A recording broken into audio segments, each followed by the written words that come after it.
Jireenya isaa keessatti gammachuu argate nama addunyaa tanarratti milkaa'ee jechuu ni dandeenya. Gammachuun waan akkaan barbaadamtuudha.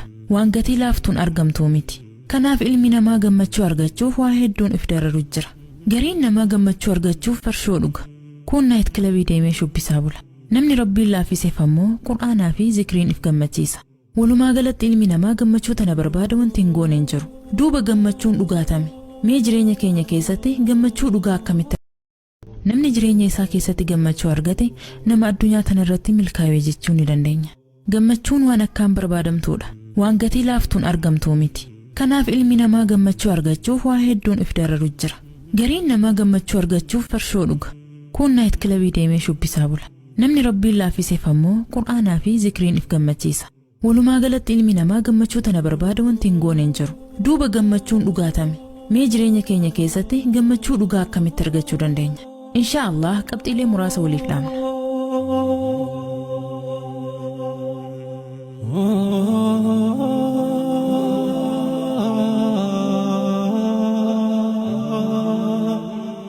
Mee hundi keenya ifaa gaafannu dachii tanarratti wanti akkaan nu gammachiisu maali?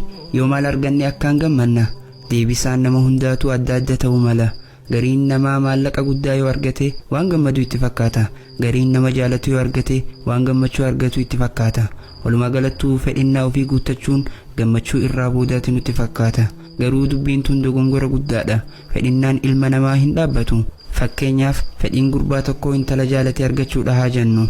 Ifaajii dheeraan booda intala jaalate san argachuu danda'a. Eega isii harkatti galfateen booda immoo fedhii birootu itti aana. Mana jaarrachuu, ilmoo argachuu fi fedhinnaalee biroo hedduutu boodaan dhufa. Ammas fedhiin isaa guutamee fi manas jaarratee ilmoos argate haa jennu. Achi booda immoo fedhinnaa birootu boodaan dhufa. Dalagaa isaa bal'isee, oomisha heddummeessee waan ilmaan ifii dhaalchisu qopheessuu hawwuu eegala.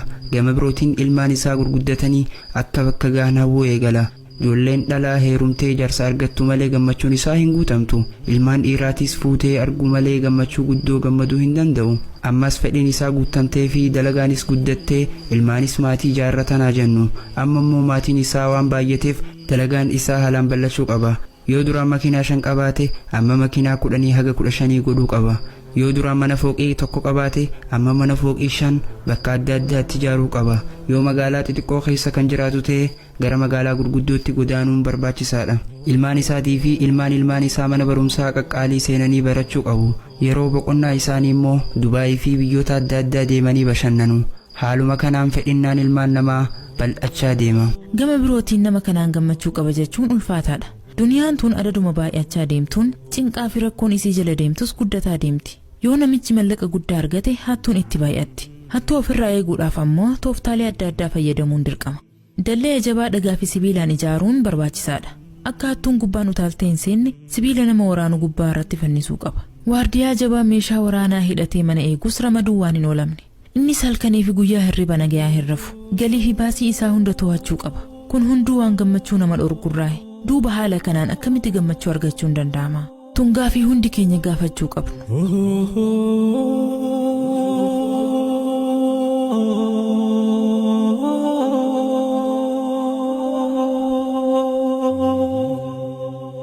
Gammachuun dhugaa sodaa Rabbii keessaa argamti. Namni Rabbi sodaatu hoggayyuu gammadaa namaati. Cinqii fi hiraar ganda isaan seentu. Yoo rakkoon humnaa olii isa mudattes sabrii godha. Rabbii isaatti hirkata.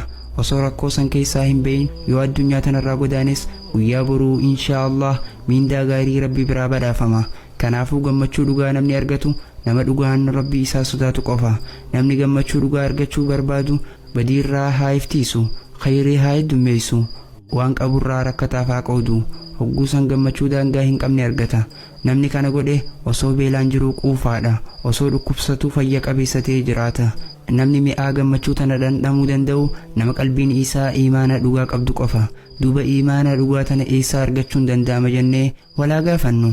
Iimaana dhugaa argachuuf sodaa Rabbii guddisuutu barbaachisa. Rabbiin subhaanahu wa ta'aalaa akkana jedhe. Namni gooftaa isaa dura dhaabbachuu sodaatee lubbuu isaa waan isiin hawwiturraa dhoorge dhugumatti quubsumni isaa jannata.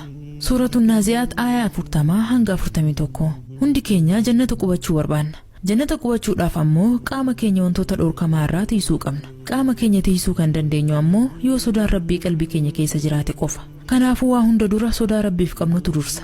Imaam Ibn al-Qayyim rahimahullah yoo sodaan rabbii qalbii teenya keessa jiraate fedhinnaa karaa irraa nu jallisu hunda gubee balleessa jedhe. Kanaafuu sodaa dhugaa rabbii keenya haa sodaannu. Yoo dhugaa rabbii keenya sodaanne haala salphaan badii irraa tiifamuu dandeenya. Sodaa rabbii argachuudhaaf ammoo qabxiilee nu gargaaran keessaa inni duraa yeroo hunda du'a yaadachuudha. Duuti waan namayyuu irraa hin oolle. Ilmi namaa hundi jireenya duniyaa tana xumuree gama akhiraa godaanuun isaa beekamaadha. Namuu akka du'u of beeka. haa ta'u malee namoonni rabbitti kafaran jireenya du'aan boodaa shakkan. Nuti musliimoonni ammoo waan du'aan booda nu mudatuu malu ergamaan keenya sallallahu alaihi wasallam nu barsiisanii jiran. Namni ganda du'aa dhaqe abadan as deebi'uu hin danda'u. Wanti carraa lammataa jedhamee isaaf kennamus hin jiru. Dalagaan isaa tan du'aan duraa yoo khayrii guddoo qabaatte du'aan booda gammachuudhaan jiraata. Yoo dalagaan isaa badde immoo khasaaraa guddaa keessa seena. Kanaafuu du'a tana yeroo hunda yaadatuu qabna. Akka nama zalaalam jiraatu of gatuun hin barbaachisu. Hedduun keenya waan dulloomnee duunuu of seena. Kanaaf umrii teenya guutuu taphaa fi waan faayidaa hin qabne irratti qisaasna. Muslimni dhugaa garuu akkas ta'uu qabu. Umrii isaa guutuu du'a yaadataa, khayrii dalagataa, hamtuurraa iftiisaa jiraachuu qaba. Ilmi namaa hundi badii ni dalaga. Namni badii irraa qulqullaa'aa ta'e hin jiru.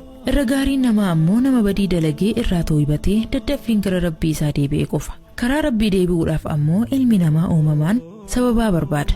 San keessaa inni tokko du'a yaadatuudha. Du'a yaadachuun yeroo hundaa barbaachisaadha. Namni du'a yaadatu dilii gurguddoo hin dalagu. Yoo akka tasaa dalagees hoggasuma of dhaqqabee toobaan rabbii isaatti bu'a. Hundi keenyaa ni duuna.